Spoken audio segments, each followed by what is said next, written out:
हिमाचल प्रदेश में मॉनसून की शुरुआत के साथ ही भारी बारिश और आपदा ने तबाही मचा दी है। मुख्यमंत्री सुखविंदर सिंह सुक्खू ने इसको लेकर कई जानकारी साझा की है। साथ ही साथ उन्होंने बताया कि उन्होंने केंद्रीय गृह मंत्री अमित शाह से इस संबंध में बात की, जिन्होंने राज्य को हर संभव सहायता का आश्वासन दिया है। आइए सुनते हैं इसके अलावा उन्होंने क्या कुछ कहा।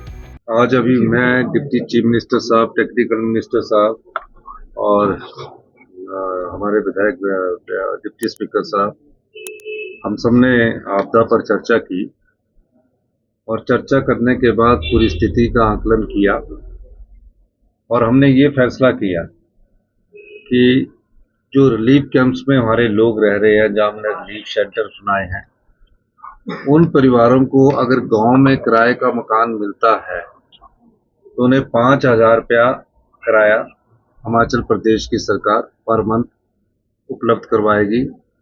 अगर वो सिराज में अभी के क्षेत्र में जहाँ भी नुकसान हुआ है, धर्मपुर के क्षेत्र में नुकसान हुआ है, साइंस क्षेत्र में नुकसान हुआ है, जहाँ भी बरसात से नुकसान हुआ है, वो अपने गांव के किसी पड़ोसी के घर में भी किराए पर रहना चाहते हैं तो हिमाचल प्रदेश की सरकार उन्हें 5,000 रुपया उपलब्ध करवाएगी और खाने पीने के राशन के लिए भी सुविधा उपलब्ध करवाएगी।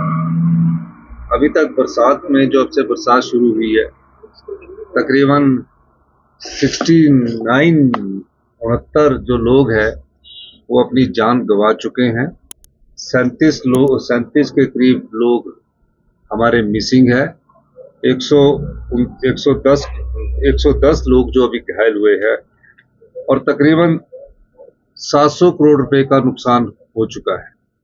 सबसे ज्यादा नुकसान जो हुआ है वो सड़कों के रूप में हुआ है, पानी की, पीने की पानी की योजनाओं के रूप में हुआ है, बिजली के पावर प्रोजेक्ट्स में हुआ है, बिजली के जो तारे थी, खंबे थे, उजड़ गए हैं, उसका बहुत अधिक नुकसान हुआ है। तो मेरा ये मानना है कि अभी मानसून की शुरुआत में ही ऐसा कहर हिमाचल प्रदेश में ढहा है कि हिमाचल प्रदेश को इस आपदा का सामना करने के लिए आज मेरी देश के गृह मंत्री जी से भी बात हुई और उन्होंने हमें पूरी आश्वासन दिया है और गृह मंत्री ने कहा कि हमारी तरफ से आपको, माननीय श्री अमित शाह जी ने कहा कि हम आपको पूरी सहायता उपलब्ध करवाएंगे।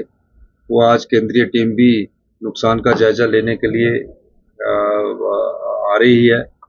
लेकिन ये मानना है कि पिछले 14-15 दिनों में इतने कभी क्लाउड बर्स्ट नहीं हुए थे।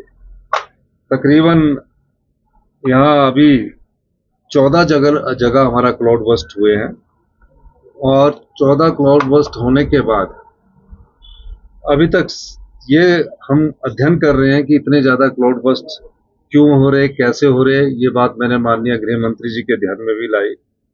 ये सारी चीजों को हम अंडरस्टैंड कर रहे हैं और अभी जो फॉरेस्ट्री और हॉर्टिकल्चर कॉलेज थुनाग में 92 छात्र फंसे हुए थे, उनको हमने रेस्क्यू किया है और थुनाग के कई गांव में जहां बहुत बड़ा नुकसान सिराज विधानसभा क्षेत्र के SDFR और NDF की टीमें पहुंच चुकी है।